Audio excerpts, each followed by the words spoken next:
कौन है?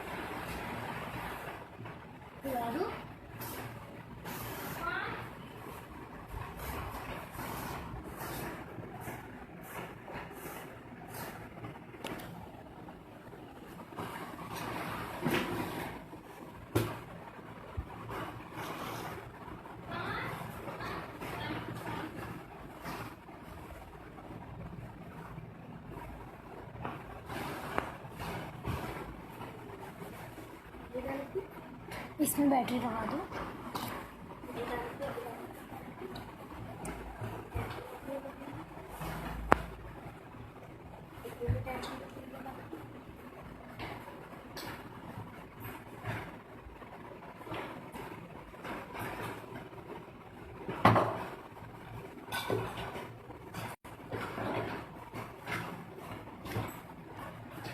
जो लोग पहले आ गए हैं तो वो तब तक ये देख लें, ये जो कुछ मीनिंग थे।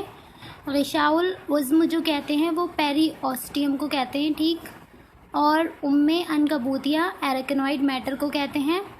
ग़िशाए मुखाती म्यूकस मेम्ब्रेन को कहते हैं। ग़िशाए रेवी प्लेउरा को कहते हैं। और बारितून को सिफाक भी कहते हैं, सुफाक, और सुफाक पेरिटोनियम होती है, ठीक। और ये सब आप याद कर लीजिएगा।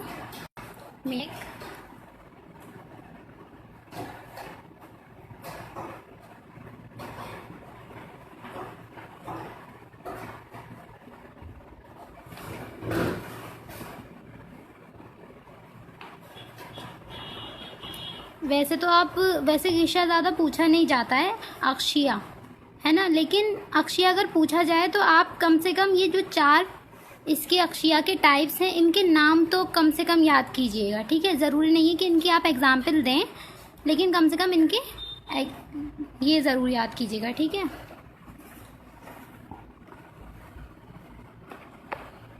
अभी सब लोग आ रहे हैं। वैसे सबको अस्सलाम वालेकुम।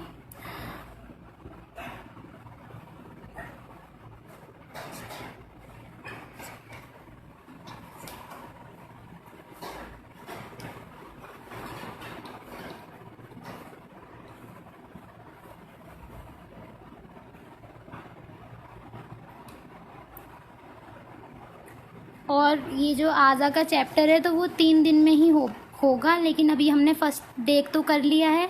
अब जो आगे जो बचा है वो काफ़ी सारा है, तो वो आज में और कल में हो पाएगा। और ये जो चीज़ें थी ना, जैसे कि मैं बता रही थी, ये जो बोन्स हैं, आज़ाए मुफरदा, जो डिटेल में बताए गए हैं, तो डिटेल में एग्ज़ाम में तो कुछ ही पूछे जाते हैं, जैसे कि बोन पूछा जाता है, मेम्ब्रेन पूछा जाता है, आसाब पूछा जाता है, ठीक है। और शहम लहम ये भी पूछ सकते हैं। आसाब तो मैंने देखा है पूछा गया है, तो ये बहुत सारा है। और जो इम्पोर्टेंट है वो है आज़ाए मुरक्कबा, और उनकी तक़सीम ज़्यादा इम्पोर्टेंट है, ठीक है। अगर मैं क्लास नहीं ले पाती हूँ तो आप लोग आज़ाए मुरक्कबा और उनकी तक़सीम को अच्छी तरह से याद समझ लीजिएगा और पढ़ लीजिएगा। कोई प्रॉब्लम हो तो पूछ लीजिएगा, ठीक है। लेकिन मैं कोशिश करूँगी कि मैं कर लूँ, और अगर मैंने आज कर लिया तो हो सकता है आज भी मैं दोबारा क्लास ले लूँ, ताकि ये जल्दी हो जाए। चलिए ठीक है, शुरू कर देते हैं जल्दी। बिस्मिल्लाहिर्रहमानिर्रहीम। शहम को फैट कहते हैं, नसीज शहमी कहेंगे इसको, ठीक है। नसीज वही टिशू, फैटी टिशू। ये वो सफ़ेद और नर्म साख्त है जिसके अंदर रोगनी मादा, तो रोगनी मादे से अगर हम बिल्कुल डायरेक्ट इसका ट्रांसलेशन करें रोगनी मादे का, तो इसका ट्रांसलेशन ये होगा कि ऑयली मैटर है कोई, ठीक।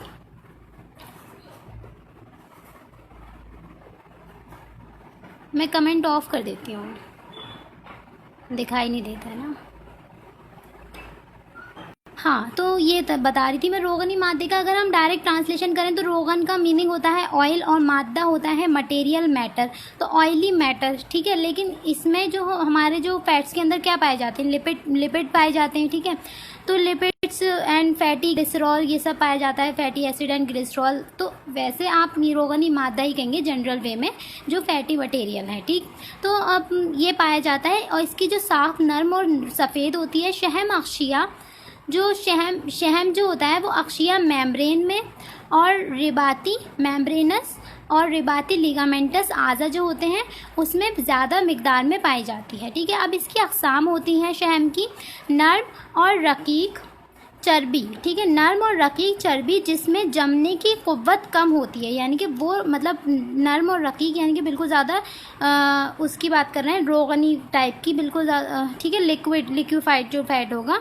तो नर्म और रकीक पतली चर्बी जो जम नहीं पाती उसको इन्होंने कहा है समीन। ठीक, तो समीन की इन्होंने एग्जाम्पल दे दी ऐसे ही कि वो चर्बी जो लहम और अक्षिया में पाई जाती है। लहम यानी कि उसमें गोश्त में पाई जाएगी, मीट में, और अक्षिया मेम्ब्रेन में पाई जाती है समीन, लिक्विफाइड फैट। और ये नॉर्मल टेम्परेचर की बात चल रही है। नॉर्मल टेम्परेचर पे, बॉडी के नॉर्मल टेम्परेचर पर अगर कोई लिक्विड फैट है तो उसको समीन कहेंगे, और अगर कोई सॉलिड फैट है यानी कि गलीज़ और मुंजमद चर्बी को रिवाज है ये। ठीक, तो रिवाज कहा जाता है।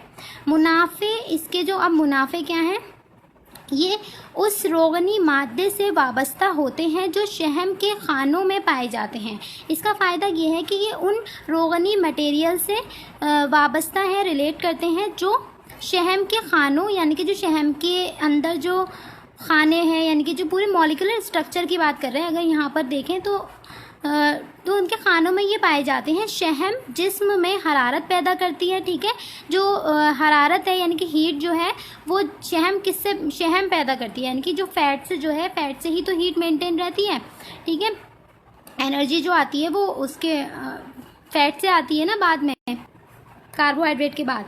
ठीक है, तो जिस तरह घास फूस आग में डालने से, अगर जैसे हम किसी आग में घास फूस डाल देते हैं तो उससे आग भड़क जाती है।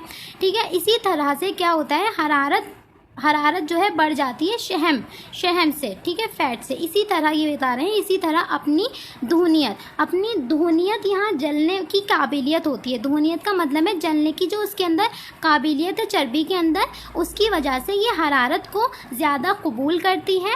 और फिर इसकी जब ये ज़्यादा हरारत को कबूल करेगी यानी कि हीट को कबूल करेगी, और इससे हीट जो होगी वो इंक्रीज़ हो जाएगी। यही वजह है कि अज़ियाद हरारत यानी कि हीट जो होगी वो बहुत ज़्यादा बढ़ जाएगी। ठीक है, तो हीट जो होगी इंक्रीज़ हो जाएगी उसमें, और फिर जब क्या होता है, चर्बी के अंदर पिघल कर तहलील हो जाती है। चर्बी पिघल कर फिर तहलील हो जाती है। यही वजह है कि चर्बी जो है पिघल कर तहलील हो जाती है, क्योंकि चर्बी के अंदर, शहम के अंदर हीट को एब्जॉर्ब करने की ज़्यादा सलाहियत पाई जाती है, और जब ये हीट को एब्जॉर्ब करेगी तो ये डिज़ोल्व हो जाएगी यानी कि पिघल जाएगी। ठीक है,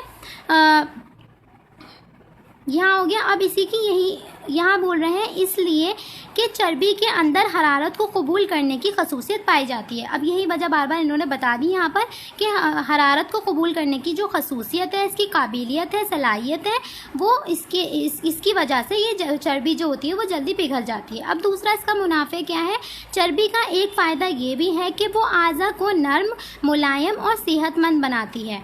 ठीक है, सेहतमंद रखती है। तो चर्बी का एक फ़ायदा ये है कि ये ऑर्गन्स को सॉफ्ट और मुलायम, वही है ना, और सेहतमंद, हेल्दी बनाएगी।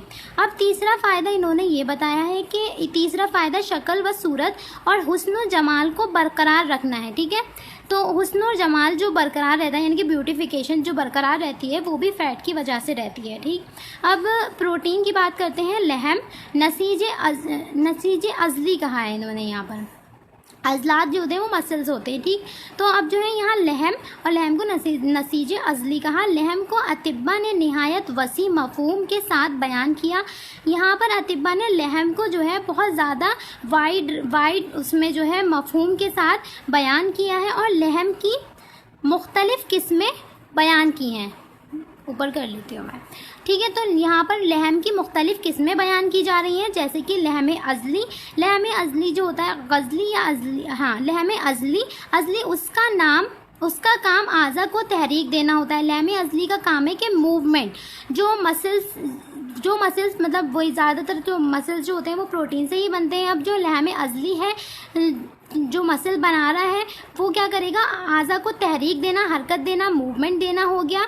इसमें एक रतूबत पाई जाती है और इसके अंदर एक रतूबत पाई जाती है, इसके अंदर एक फ्लूइड पाया जाता है जिसको रतूबत अज़ली, उस रतूबत का नाम इसी के लहम के हिसाब से रख दिया कि उसे रतूबत अज़ली कहेंगे। लहम अज़ली की रतूबत को रतूबत अज़ली कहेंगे। लहम गुदती, गुदत होता है ग्लैंड, गुदत कहते हैं ग्लैंड को, ठीक है, ग्लैंड्स। अब गुदती की बात चल रही है, इसका फेल गुदत के इख्तलाफ के लिहाज से मुख्तलिफ है, ठीक। तो अब जो है इसका जो फेल है वो हमारे जिस तरह से अलग अलग ग्लैंड्स अलग अलग एंजाइम प्रोड्यूस करते हैं, हार्मोन प्रोड्यूस करते हैं, तो उनके हिसाब से उनके नाम भी अलग अलग हैं और मुख्तलिफ किस्म की रतूबतें पैदा करते हैं, ठीक है। रतूबतें वही हार्मोन सिक्रीशंस जो भी वो पैदा करते हैं ग्लैंड्स, उनकी बात चल रही है। मसलन गुदत बांक्रास यानी पैंक्रियास में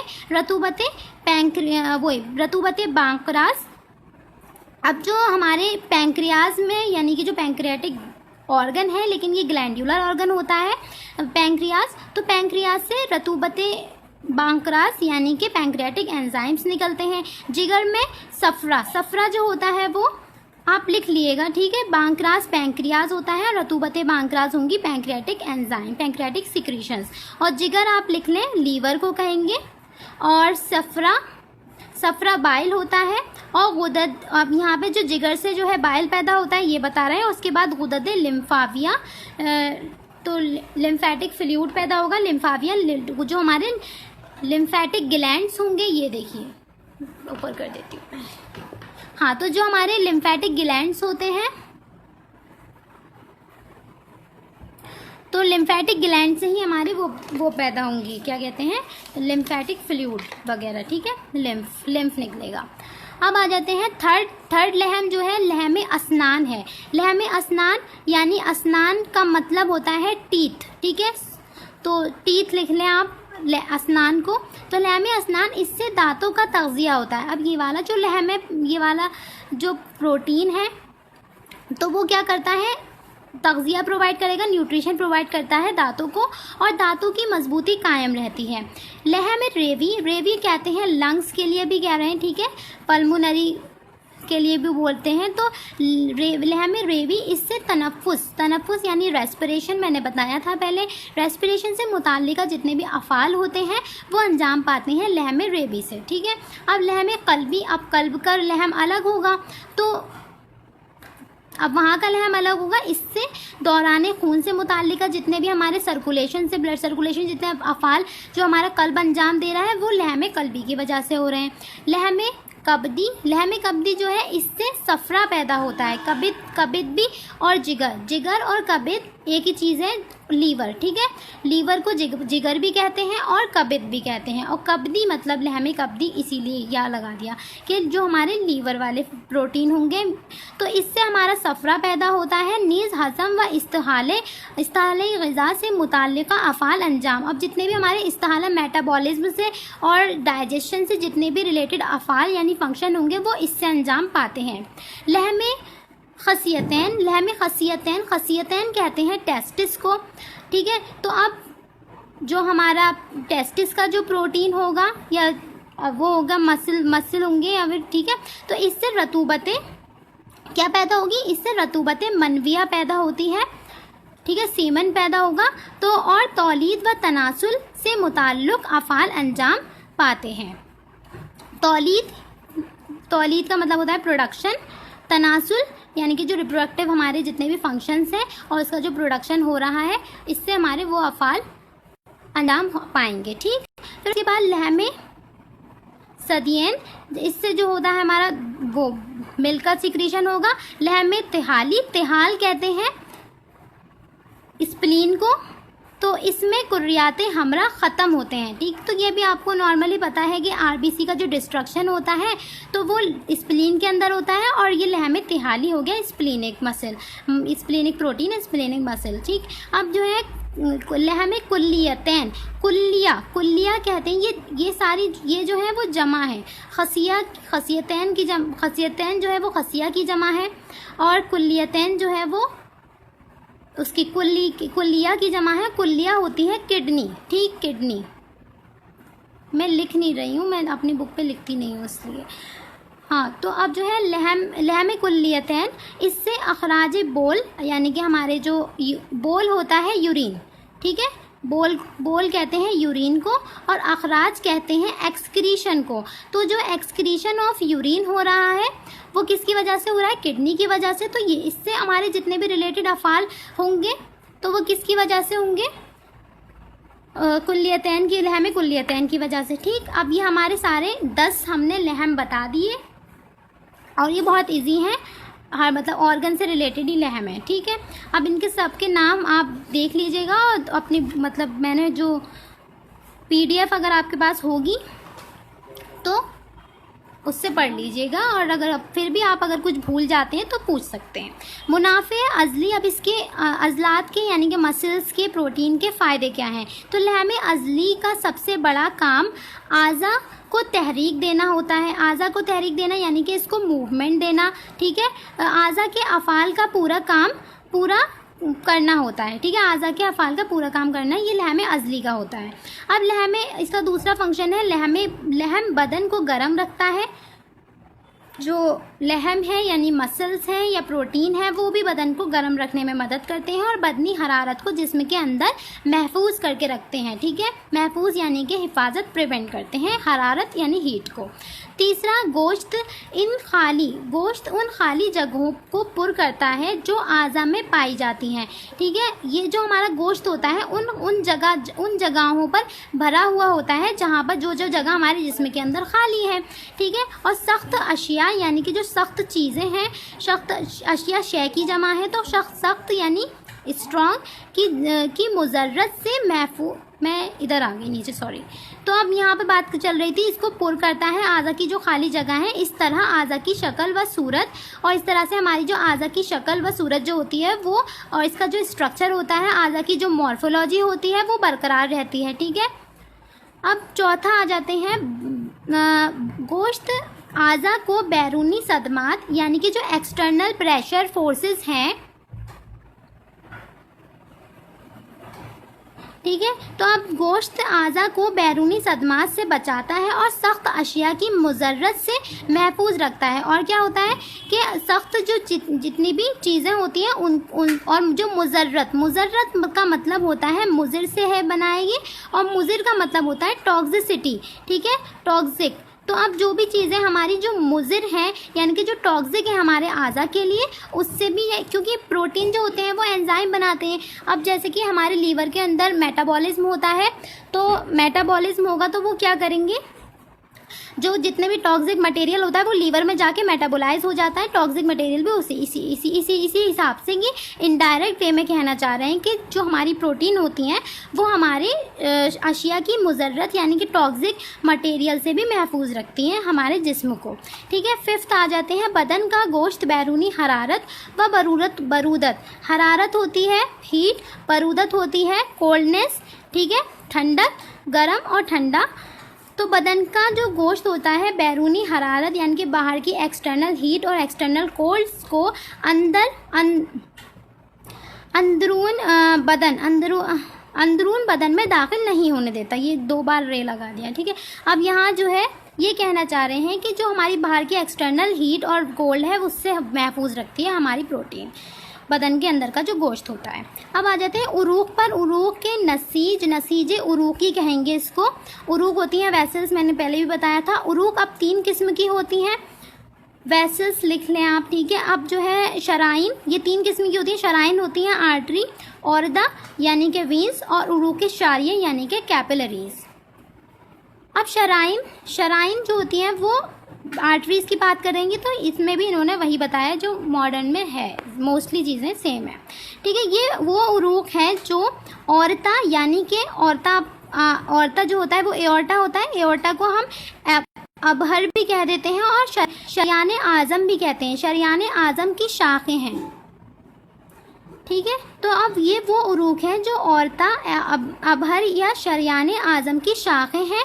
ठीक है, इसकी जो ब्रांचेस होते हैं एओर्टा की, और औरता शाख दर शाख और ब्रांचेस टू ब्रांच, मतलब वो होता है डिवीज़न होती है इसकी एओर्टा की। ठीक है, वो तो आप पढ़ रहे होंगे एनाटमी में। अब जो जिस्म के तमाम आज़ा में फैलती चली जाती हैं आर्टरीज, और इन उरूक में तड़पने, हाँ इन उरूक में जो हमारी आर्टरीज होती हैं उनके अंदर तड़पने की यानी कि पल्स की बात चल रही है ये। तो आर्टरीज के अंदर तड़पने की, पल्सिंग करने की खुसूसियात पाई जाती है। इसी तड़प को इस्तिलाहन, यानी कि अगर हम इस तड़प को हम किसी टर्मिनोलॉजी का नाम दें, इस्तिलाह मतलब होता है टर्मिनोलॉजी, तो अगर हम इस तड़प को किसी जो हमारी आर्टरीज के अंदर तड़प यानी पल्सिंग हो रही है उसको इन्होंने नब्ज़ का नाम दिया।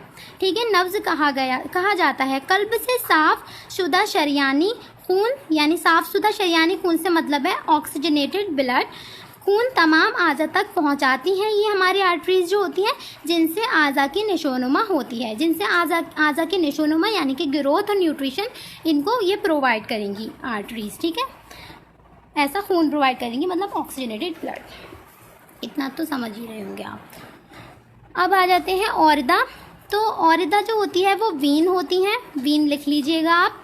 ये भी शराइन से मुशाबिहत रखती हैं, यानी कि ये भी हमारी शराइन से मुशाबिहत रखती हैं। सिमिलर, मुशाबिहत का मतलब होता है सिमिलैरिटी, तो ये भी हमारी आर्टरी से थोड़ी सिमिलर होती हैं, लेकिन शराइन के बरखिलाफ यानी कि इसके अपोजिट में, बरखिलाफ इसके अगेंस्ट इनकी दीवारों में लचक कम होती है। लेकिन इसके अंदर, वीन्स के अंदर आपको पता है कि पल्सिंग नहीं होती है वीन्स के अंदर, तो यही कह रहे हैं कि इसके अंदर लचक कम होती है या पाई ही नहीं जाती, ये भी कह सकते हैं। इसके अलावा इनमें तड़प भी नहीं पाई जाती, और जब लचक भी नहीं है और तड़प नहीं है। लचक ऐसे भी आप याद कर सकते हैं, क्योंकि जो औरदा यानी वीन्स की जो वॉल होती है वो उससे आप रिलेट करके कर सकते हैं, लेकिन इसमें लचक यानी वो ही है, और तड़प यानी पल्सिंग नहीं पाई जाती। और इनके अंदर जो खून होता है इनमें दुखान यानी उसकी वेस्ट मटेरियल की बात चल रही है। तो अब जो हमारे औरदा वीन्स हैं उसके अंदर कार्बन डाइऑक्साइड पाई जाती है, तो वही दुखानियाँ भी उसे ही कहा जाता है, वेस्ट मटेरियल को कहेंगे वैसे तो दुखान, लेकिन यहाँ दुखान जो है हमारी मुराद उससे भी है, ऑक्सीजन वो कार्बन डाइऑक्साइड से है। तो इसके अंदर ये खून के अंदर दुखान मिले हुए होते हैं, आज़ा से छोटी छोटी बारीक। अब ये बिल्कुल उसका अपोजिट होता है ना, इसका ब्रांचिंग जो होती है इसमें, हाँ, तो अब छोटी छोटी बारीक यानी कि वेन्यूल्स की बात कर रहे हैं। वरीदें शुरू हो जाती हैं, आधा से निकलेंगी वेन्यूल्स, फिर जो बाहम मिलकर वो बड़ी एक वरीद यानी वीन्स बनाती हैं, और फिर वीन्स बनाकर क्या करेंगी, जो आखिर में बाहम मिलकर अजूफेन, अब जो वीन्स और ये सब मिलकर क्या करेंगी, लास्ट में अजूफेन आपको याद आ गया होगा, सुपीरियर और इन्फीरियर वेना कावा का नाम है। अजूफे आला यानी कि सुपीरियर वेना कावा, और अजूफे असफल यानी कि इन्फीरियर वेना कावा। ठीक, तो बनाती हैं। फिर ये फाइनली जो होंगी वीन्स वो ये बनाएंगी, अजूफे आला और अजूफे असफल बनाती हैं, जो कल्ब में दाखिल होते हैं। उरूके शारिया वरीदों और शरियानों के दरमियान बाल जैसी बारीक रगें होती हैं। अब शारिया कैपिलरीज होती हैं। ठीक है, अब इन्होंने कहा कि वरीद यानी वीन्स और आर्टरीज के बीच में दरमियान एक बाल जैसी बारीक, ठीक है, इतनी ज़्यादा बारीक रगें, वेसल्स यानी रगें पाई जाती हैं, इनकी साख्तों के अंदर पाई जाती हैं। इन उरूक की दीवारें बारीक होती हैं, और ये वाली जो उरूक होती हैं, उरूक की शारिया, उनकी जो वॉल होती हैं वो भी बहुत ज़्यादा बारीक होती हैं, थिन होती हैं, मसाददार होंगी, उसमें मतलब मसाददार होंगी, ये मैं देखना भूल गई इसका मीनिंग शायद। ठीक है, तो अब मसाददार बहुत ज़्यादा बारीक होंगी, और हो सकता है इसके अंदर पोर्स से नहीं है, बस इसकी आप ये अभी यहाँ तक देख लें कि दीवारें इनकी बहुत ज़्यादा बारीक होती हैं, मसामदार हाँ होती हैं, जिनसे खून के ग़िज़ाई अज्जा जो होते हैं वो छनकर आज़ा में पहुंच जाते हैं। यानी कि मसामदार शायद पोर्स से ही रिलेटेड बात चल रही है, यानी कि ये बहुत ज़्यादा बारीक होंगी, और वो उनसे जो हमारे ग़िज़ाई अज्जा यानी कि ग़िज़ाई जो हमारे न्यूट्रिशनस जो भी पार्टिकल्स होंगे, पार्ट्स होंगे, वो छनकर ऑर्गन्स में पहुंच जाते हैं, और आज़ा के फुजलात दुखान, अब जो हमारे आज़ा का जो फुजलात वेस्ट मटेरियल है उस और छनकर इनके उरूक में दाखिल हो जाते हैं। अब जो हमारी वो भी हमारे जो वेस्ट मटेरियल सबसे पहले कैपिलरीज में आएगा, कैपिलरीज के बाद वो वीन्स में जाता है। वेन्यूज़ में जाता है, फिर वीन्स में, ठीक है। तो आज़ा की साख्तों में इन्हीं उरूक के ज़रिए से, अब जो आज़ा की साख्तें हैं, स्ट्रक्चर है ना, इनकी जो मॉर्फोलॉजिक अंदर का जो स्ट्रक्चर है, इन्हीं उरूक के ज़रिए से ग़िज़ा यानी कि न्यूट्रिशन, फूड, और रूह यानी कि ऑक्सीजन पहुंचती है इन्हीं के ज़रिए से, यानी उरूक के ज़रिए से और शराइन के ज़रिए से ग़िज़ा पहुंचती है।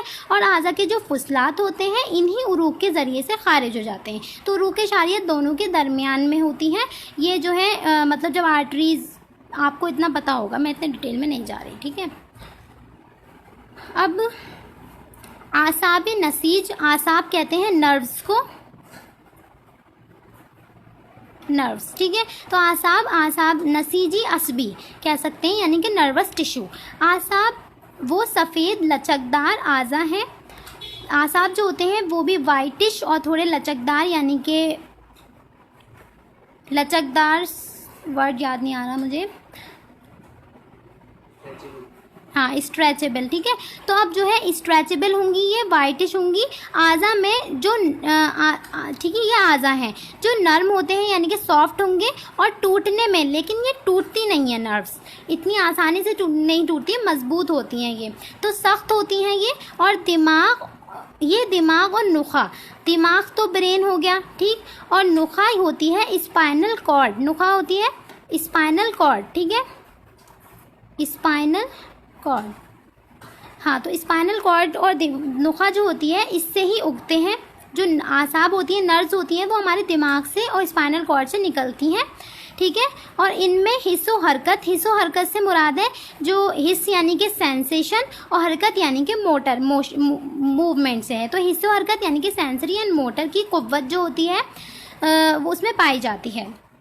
ये बात जो है वो शेख ने कही थी, शेखुल रईस बू अली सीना, ठीक है, इब्ने सीना भी कहते हैं शेख को। तो आसाब के उगने से मुराद क्या है? अब यहाँ पे बात है कि आसाब के उगने की बात हुई, तो इससे क्या मुराद है?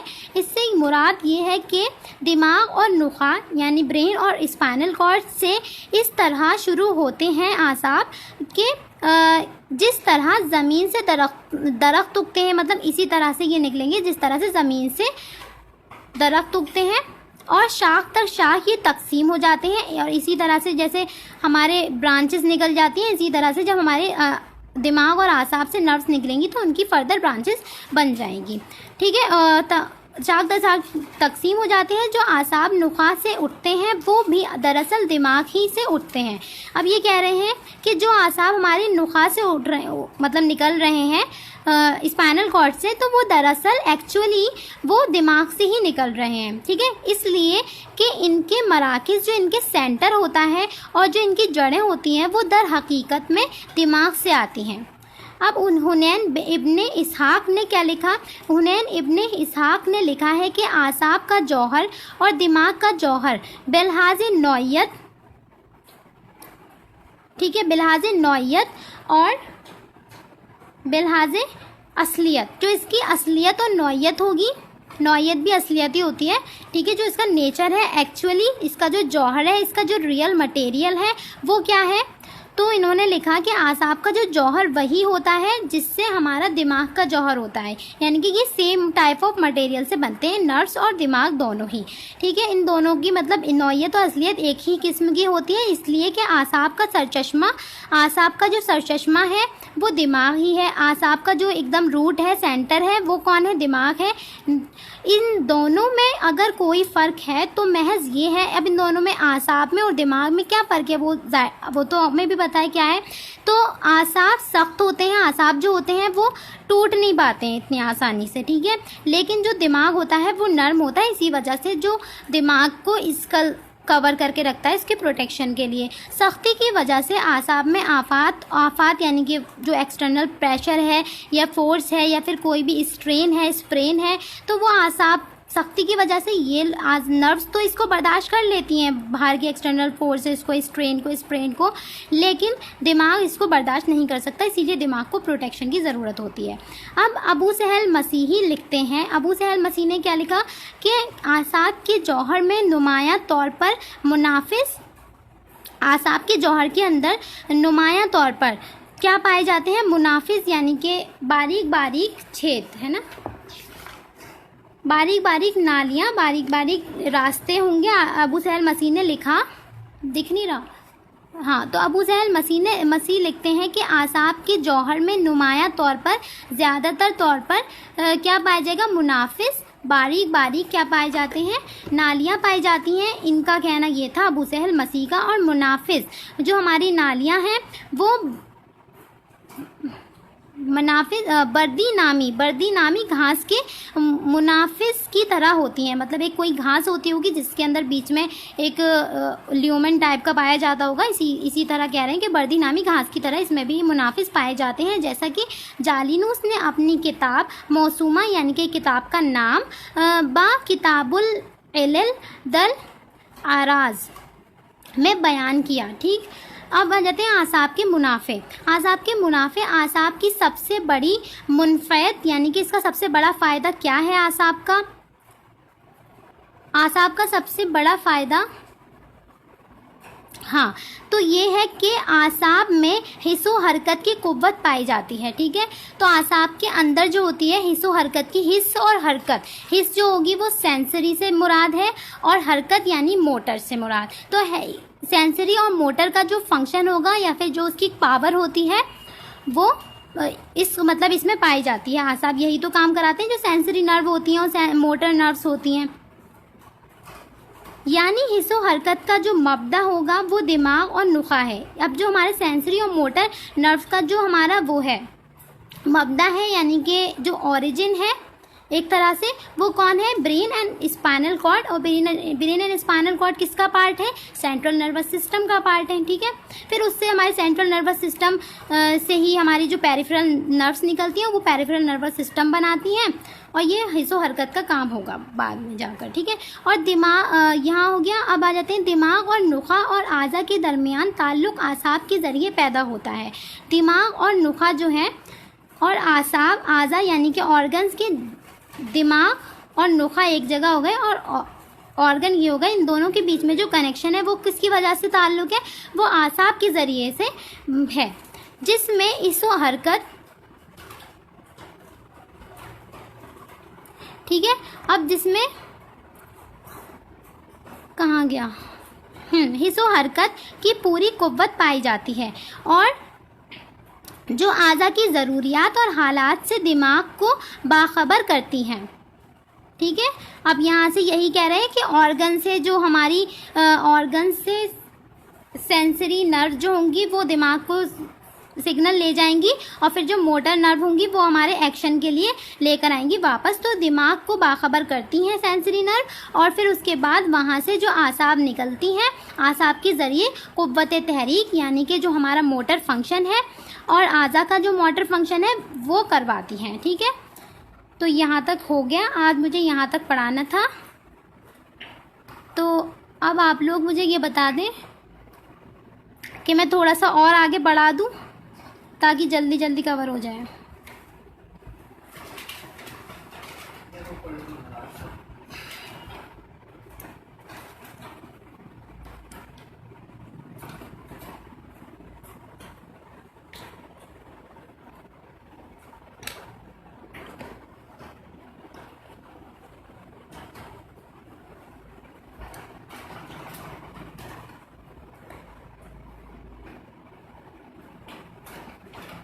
आप लोग सुन रहे हैं?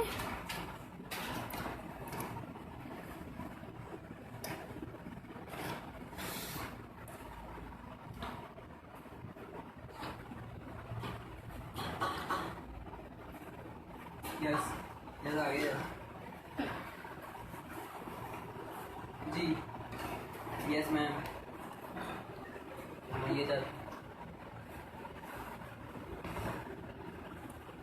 चलिए ठीक है, तो थोड़ा सा आ जाए मुरक्कबा शुरू कर देते हैं ताकि ये बहुत लंबा है ना, इसलिए हम डिटेल में पढ़ना।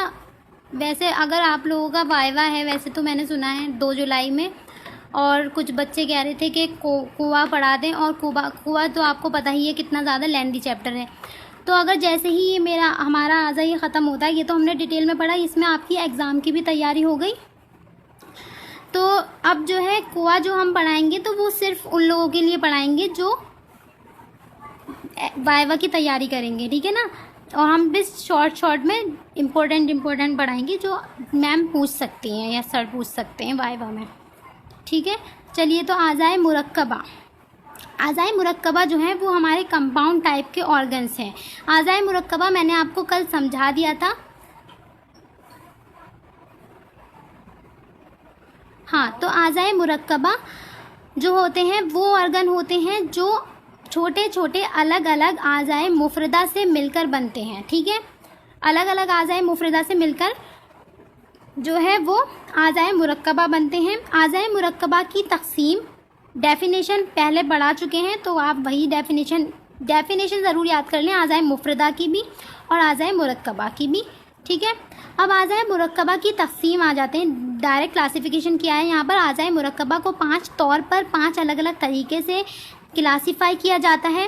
पहला है बाएतबार तरकीब, ठीक है, और दूसरा है बाएतबार रियासत, तीसरा है बाएतबार क़ुवा, चौथा है बाएतबार खिदमत, पांचवा है बाएतबार तौलीद, ठीक है। तो ये 5 एक तो शॉर्ट क्वेश्चन यहीं से बन रहा है कि किस मतलब आज़ाए मुरक्कबा की तक़सीम बताइए, तो ये आपको बिल्कुल टिप पर होना चाहिए। बाएतबार तरकीब, बाएतबार रियासत, बाएतबार क़ुवा, बाएतबार खिदमत, बाएतबार तौलीद, ये आपको नहीं भूलना है, ठीक है। मेन जो इम्पोर्टेंट हेडिंग्स होती है ना, कम से कम उसको याद रखा करिए, इतना भी मतलब काफ़ी हो जाता है। अब आज़ाए मुरक्कबा की तक़सीम बाएतबार तरकीब। सबसे पहला हम क्लासिफिकेशन पढ़ेंगे आज़ाए मुरक्कबा की तक़सीम बाएतबार तरकीब। तो पहला है आज़ाए मुरक्कबा गाहे पहली तरकीब, या जो मतलब पहली तरकीब होती है आज़ाए मुरक्कबा की, जो पहली तरकीब के हिसाब से देखें, यानी कि तरकीब अव्वल से मुरक्कब होते हैं, जैसे कि अज़लात, ठीक है। और तरकीब के एतबार से दूसरी हो जाएगी दूसरी तरकीब या तरकीब सानवी कहलाती है। पहली तरकीब हो गई तरकीब अव्वल, दूसरी हो गई तरकीब सानवी, इसमें एग्जाम्पल आप आग बोलेंगे। तीसरी तरकीब तरकीब सालिसी, जिसमें आप चेहरा कहेंगे। और चौथी तरकीब है तरकीब राबई यानी जैसे कि सर। तो अव्वल 1 को कहते हैं सानवी, 2 को कहते हैं सालसी सालिस से बना है, तो 3 को कहते हैं, और राबई जो है वो 4 को कहते हैं। तो इसी हिसाब से इनके अव्वल सानवी सालसी राबई इनकी तकसीम हो गई, और इनके एग्जाम्पल आप याद कर लिए, ठीक है। अब इसे थोड़ा सा समझा देते हैं कि अव्वल से क्या मुराद है। तरकीब अव्वल से मुरक्कब होने के मायने हैं कि वो महज आज़ाए मुफ़रदा से मुरक्कब होती हैं, ठीक है। तरकीब अव्वल से मुराद ये है कि सिर्फ कुछ ही मतलब सिर्फ और सिर्फ वो आज़ाए मुफ़रदा से ही पैदा होंगी, ठीक है, मुफ़रदा से ही बनेंगी वो, और किसी से नहीं बनेंगी। आज़ाए मुफ़रदा से बनती हैं, जैसे अब कोई मुरक्कब उज़्व उनकी तरकीब में शामिल नहीं होता, यानी कि तरकीब अव्वल प्योरली सिर्फ मुरक्कब वो मुफ़रद आज़ा से बनेंगी, उसके अंदर कोई भी मुरक्कब उज़्व यानी कि कंपाउंड ऑर्गन नहीं होगा, ठीक है। मसलन जैसे कि अज़लात मसल्स, तो मसल्स के अंदर लहम होता है, और लहम जो है वो मुफ़रद आज़ा है, ठीक है। मुफ़रद आज़ा भी हमने पढ़ा। तो मसल्स के अंदर मसल एक मुरक्कब आज़ा में आ गया, तरकीब अव्वल में आता है, और ये जो बना है वो किससे बना है, मुफ़रद आज़ा से बना है, जो कि लहम है। तो इनकी तरकीब में लहम आ जाएंगे, अस्ब आ जाएंगे, ठीक है, और रिबात और क़िशा दाखिल होते हैं, यानी कि अज़लात मसल्स के अंदर लहम भी होता है, मैंने भी बताया। फिर उसके बाद अस्ब नर्व होती है, रिबात लिगामेंट भी हो सकता है, और ग़िशा मेम्ब्रेन भी होती है अज़लात की। तो ये सारे कौन है, मुफ़रद आज़ा हैं। इसके अंदर तरकीब अव्वल के अंदर मुफ़रद आज़ा पाए जाते हैं, ठीक है, मुफ़रद आज़ा होते हैं इस वजह से, और ये सबके सब जो होते हैं वो मुफ़रद ही हैं सब, ठीक है। अब दूसरी तरकीब बताई है यहाँ पर, ये चीज़ जो है वो अलामा नफीस ने बताई थी। दूसरी है तरकीब सानवी ना, तो इसी तरह तरकीब सानवी से मुरक्कब होने के मायने ये हैं, तरकीब सानवी से मुरक्कब होने के मायने क्या है कि इसके अज्जा में पहली तरकीब का कोई मुरक्कब भी होता है। यानी कि एक तो पहली वाली तरकीब का एक वो मुरक्कब होगा, यानी कि पहली तरकीब का मुरक्कब जैसे कि अज़लात मसल होगा उसके अंदर, ठीक है, मसल होगा और मसल के साथ एक और आज़ा होगा, है ना। तो इन्होंने कहा इसके अज्जा में पहली तरकीब का कोई मुरक्कब भी होता है और दूसरे अज्जा भी शामिल हो जाते हैं। यानी कि एक पहली तरकीब का आ जाएगा इसमें तरकीब अव्वल, और तरकीब अव्वल के साथ दूसरी चीज़ आ जाती है, ठीक है, दूसरी चीज़ शामिल हो जाएगी। दूसरी चीज़ शामिल हो, कोई भी चीज़ हो सकती है वो। अब जैसे आँख ले लें आप, तो आँख में मसल होते हैं, मसल जो है वो तरकीब अव्वल है, और उसके साथ हमारे जो प्यूपिल है, आइरिस है, आइस का जो पूरा और मटेरियल है वो आ गया। तो तरकीब अव्वल के साथ जब दूसरी चीज़ मिलाई जाती है उसको कहते हैं तरकीब सानवी, ठीक है। इसमें एग्जाम्पल आँख, या आँख ही काफ़ी है, एक ही बता दें। तो आँख का एक जुज़्व अज़ला हो गया, अज़ला भी हो गया और पहली तरकीब से मुरक्कब है, ठीक है। अब यहाँ हो गई ये 1 और 2 तरकीब अव्वल और तरकीब सानवी बता दी है। और इस बुक में तरकीबें यही इसी तरह से जो है तरकीब, अब जो तरकीब सालिसी है ना, तो इन तरकीब सालिसी में कौन आ जाएगा, ये दोनों तरकीब शामिल करेंगे हम, और इसके साथ तरकीब अव्वल और तरकीब सानवी के साथ कोई और भी चीज़ मिला देंगे तो वो तरकीब सालसी हो जाएगी, ठीक है। जैसे कि अब हमारा अज़लात मसल्स आते हैं, आँख भी आ गई, आँख हो गई सानवी की, और अज़लात हो गए पहली तरकीब से।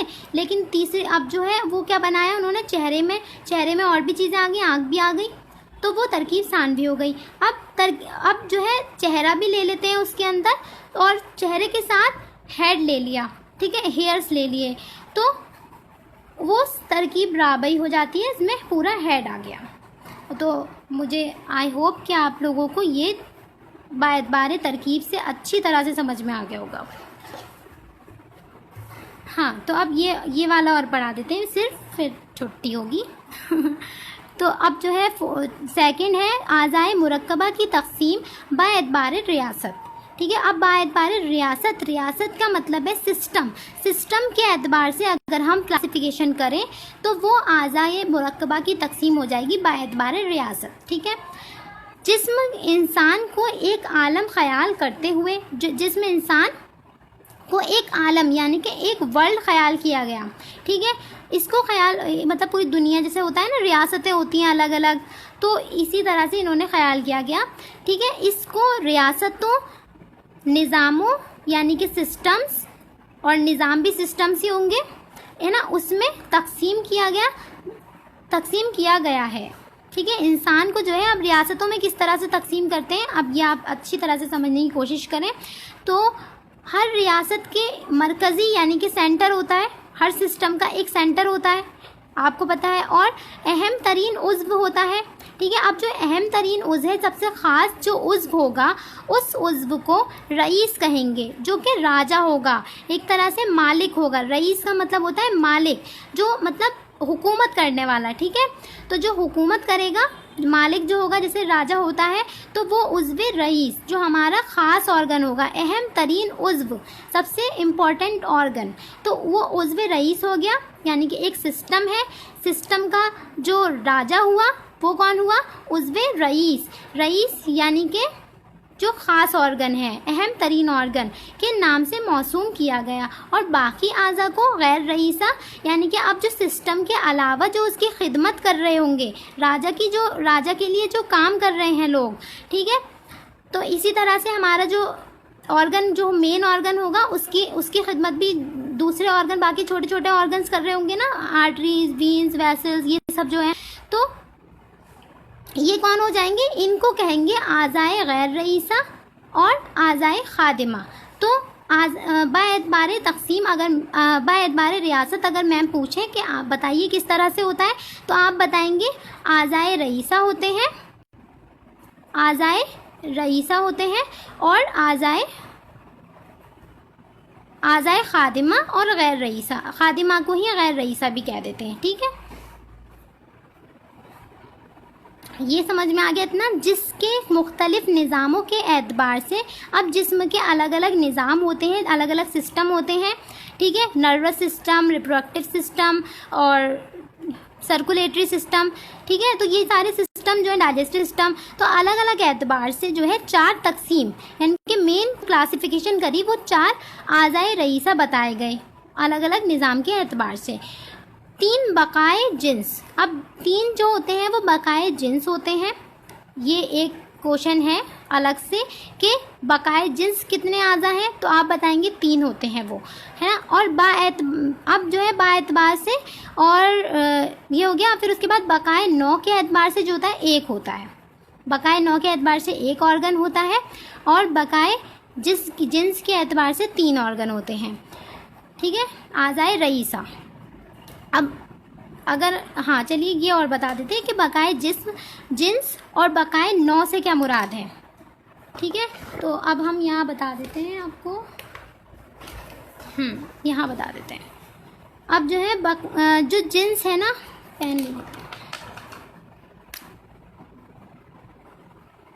जिन्स जो होती है वो, जिन्स के मीनिंग होते हैं जानदार चीज़ के, ठीक है, कोई भी जानदार चीज़ जो जानदार हो, ठीक है।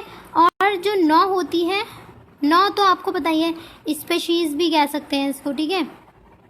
तो अब यहाँ कह रहे हैं कि 3 ऑर्गन है जो जिन्स के एतबार से आज़ाए रईसा है, यानी कि कोई भी इंसान को ज़िंदा रहने के लिए, कोई इंसान है उसको ज़िंदा रहने के लिए क्या चाहिए, उसको ज़िंदा रहने के लिए ब्रेन चाहिए, ठीक है, ब्रेन चाहिए, लीवर चाहिए ताकि उसका डाइजेस्टिव सिस्टम मेंटेन रहे, और उसको हार्ट चाहिए ताकि उसकी ब्लड की जो सप्लाई है वो मेंटेन रहे।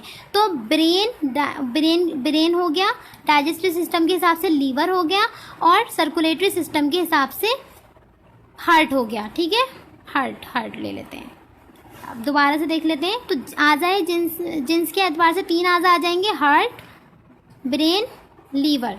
तो अगर ये तीनों नहीं होंगे तो इंसान का जीना मुश्किल हो जाएगा। तो इसी वजह से कहा है इन्होंने कि ये जिन्स के एतबार से आज़ाए रईसा है। अब 9 के एतबार से कैसे हैं, तो 9 के एतबार से स्पेशीज़, जो स्पेशीज़ को मेंटेन रखने की कोशिश करेंगे, यानी कि रिप्रोडक्टिव सिस्टम। तो जो हमारा रिप्रोडक्टिव सिस्टम है वो इंसान की ज़िंदगी के लिए इतना इम्पोर्टेंट नहीं है, लेकिन है ना, रिप्रोडक्टिव सिस्टम जो है इंसान को ज़िंदा रखने के लिए इतना इम्पोर्टेंट नहीं है, लेकिन उसकी जो नस्ल होती है, 9 होती है, ठीक है, उसकी जो नस्ल होती है 9, उसको मेंटेन रखने के लिए बहुत ज़्यादा ज़रूरी होता है रिप्रोडक्टिव सिस्टम 9। तो 9 के एतबार से 1 ही हो जाएगा, ठीक है, आज़ाए उसे कहते हैं। अभी हम आगे बताएंगे, ठीक है। तो आज़ाए रईसा ये समझ में आ गया आपके कि आज़ाए रईसा 3 बकाए जिन्स के एतबार से होते हैं, और बकाए 9 के एतबार से 1 होता है।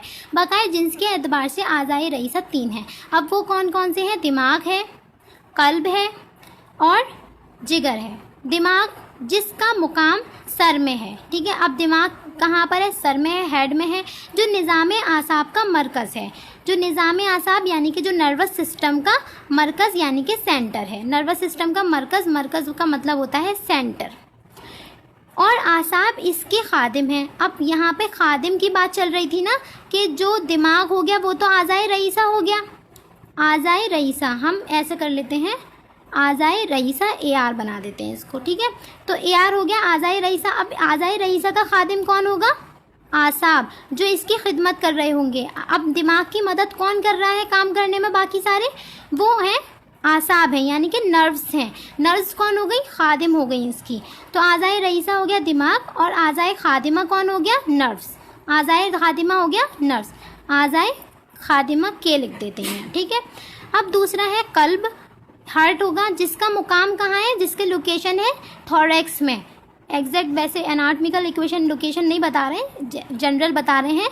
तो सदर होता है थोरैक्स, तो कल्ब हो गया ये। अब जो निज़ामे उरूक का मरकज़ है, यानी कि जो हमारा सर्कुलेटरी सिस्टम है उसका मरकज़ कौन है, उसका सेंटर कौन है, कल्ब है। और उरूक इसके खादिम है, और उरूक कौन हो जाएंगी इसकी, आज़ाए खादिमा, ठीक है। कल्ब हो गया आज़ाए रईसा, कल्ब हो गया आज़ाए रईसा, और इसके जो हमारी खादिमा कौन हो जाएंगी, उरूक यानी कि पैसेस। अब जिगर में आ जाते हैं। जिगर, हाँ तो जिगर जिसका मुकाम बतन है, बतन यानी कि एब्डोमेन, ठीक है। तो बतन इसका मुकाम हो गया, लोकेशन हो गई। और ये उरूक मासारिका यानी कि जो मीजेंट्रिक वेन्स होती हैं, वेसल्स होती हैं, सॉरी, तो उरूक मासारिका मीजेंट्रिक वेसल्स इसका मरकज हो जाती हैं, ठीक है। जिगर का मतलब मीजेंट्रिक वेसल किसको सप्लाई कर रही होंगी जाकर, मतलब उससे कर रही होंगी ना, जिगर को, लीवर को। और उरूक मासारिका कौन हो जाएंगी फिर, इसीलिए इसकी उरूक मासारिका जो होंगी इसकी आज़ाए खादिमा हो जाएंगी, और ये जिगर कौन हो जाएगा, आज़ाए रईसा, ठीक है। इतना समझ में आ गया। अब बकाए नौ, अब जो दूसरी बता रहे थे ना कि बकाए नौ के एतबार से एक आज़ा होता है, तो एक आज़ा कौन सा होता है, तो अब बकाए नौ के एतबार से उज़्व रईस खसियतैन है। अब उज़्व रईस जो है, नौ जो है यानी कि जो स्पेशीज़ है उसको मेंटेन रखने के लिए टेस्टिस का होना बहुत ज़रूरी है। टेस्टिस होंगी तो स्पर्म और सीमेन प्रोड्यूस होंगे, और ताकि जो आगे की जनरेशन है वो मेंटेन रहेगी। तो उज़्व रईस खसियतैन हो जाएगा बकाए नौ के एतबार से, जहाँ रतूबत मनविया यानी कि सीमेन, और इसी के साथ, ठीक है, इसी के साथ हैवानी मनविया की पैदाइश हो जाती है, ठीक है। उसके बाद इसकी खादिम कौन है, अब जो हमारा खसियतैन है उज़्व रईस हो गया, तो अब इसकी खादिम कौन हो जाएगा, इसकी खसियतैन टेस्टिस की खिदमत कौन करेंगी, तो खिदमत इसके उरूक करेंगी, जो इसको न्यूट्रिशन प्रोवाइड कर रही हैं, या फिर जो इसको खून पहुंचा रही हैं, या फिर जो टेस्टिस से सीमेन को बाहर खारिज कर रही हैं, एक्सक्रीट आउट कर रही हैं, टेस्टिस से बाहर लेकर आ रही हैं, ठीक है। तो वो सब क्या हो जाएंगी, इसकी जो इसकी ऐसे सीरीज एक तरह से हो जाएंगी, तो वो हो जाएंगी इसकी खादिम, जैसे कि उरूक हैं जो इसको खून पहुंचाती हैं, या जिनके ज़रिए रतूबत मनविया का इखराज होता है, इखराज यानी एक्सक्रीडन होती है, सीमेन का एक्सक्रीशन होता है। और दीगर आज़ाए तनासुल भी और जो दीगर यानी कि इसके अलावा जो आज़ाए तनासुल है, जो इसके अलावा जो रिप्रोडक्टिव ऑर्गन है टेस्टिस के अलावा, वो भी इन्हीं के खादिम हो जाएंगी। तो यहाँ जो है बकाए नौ के एतबार से जो आज़ाए रईसा हुआ वो तो हो गया खसियतैन, और इसके जो खादिम आज़ा हो गए वो कौन हो गए, उरूक हो गई, और ये हो गए दीगर आज़ाए मतलब आज़ाए तनासुलिया हो गए, रिप्रोडक्टिव ऑर्गन। अब ये बस इतना और देख लेते हैं, ये लाइन, आज़ाए खादिमा या आज़ाए मरूसिया या गैर रईसा। अब हमने खादिमा को तो मैंने आपको समझा दिया, या थोड़ी सी डेफिनेशन देख लेते हैं। तो आज़ाए खादिमा, या फिर इसे हम मरूसिया भी कहते हैं, या फिर गैर रईसा भी कहते हैं। इन आज़ा को कहा जाता है जो बिल वास्ता आज़ाए रईसा यानी कि किसी के ज़रिए, किसी के थ्रू, ठीक है। इनडायरेक्टली मतलब डायरेक्टली किसी पर एक्ट नहीं करेंगी, किसी के ज़रिए से, किसी की मदद से, जो बिल वास्ता आज़ाए रईसा की खिदमत अंजाम देती हैं, ठीक है। और या इनके अफ़ाल में मुआविनत यानी कि इनके जो फंक्शंस होते हैं आज़ाए रईसा के, उनमें उसकी मदद करती हैं। आज़ाए खादिमा की ये डेफिनेशन हो गई कि ये जो बिल वास्ता आज़ाए रईसा की खिदमत अंजाम देंगी और अफ़ाल की मदद, अफ़ाल को अंजाम देने में मदद देंगी, ठीक है। तो ये हमने यहाँ तक पढ़ लिया, 2 तकसीम पढ़ ली आज़ाए मुरक्कबा की, बाएतबार रियासत पढ़ ली हमने, और बाएतबार तरकीब पढ़ लिया, ठीक है। बाएतबार तरकीब और बाएतबार रियासत, और कल हम पढ़ेंगे बाएतबार क्वा के एतबार से। फिर हमारी 3 तकसीम रह जाएंगी और ये चैप्टर ख़त्म हो जाएगा इंशाअल्लाह, ठीक है। किसी को अब कुछ कहना हो तो कह दे, 2 मिनट इंतज़ार करते हैं फिर जाते हैं।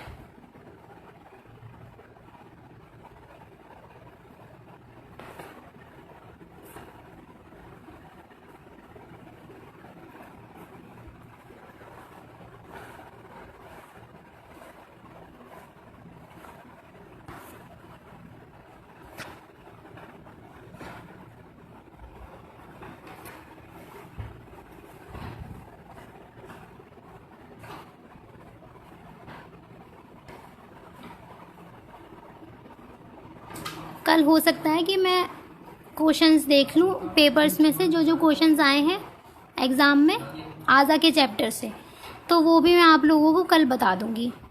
अगर मुझे टाइम मिला तो मैं निकाल लूँगी क्वेश्चंस, उन्हें अलग से लिखकर आप लोगों को बता दूँगी कि किस तरह से आज़ा के चैप्टर से क्वेश्चंस आने वाले हैं, मतलब आते हैं मोस्टली एग्ज़ाम में। ठीक है,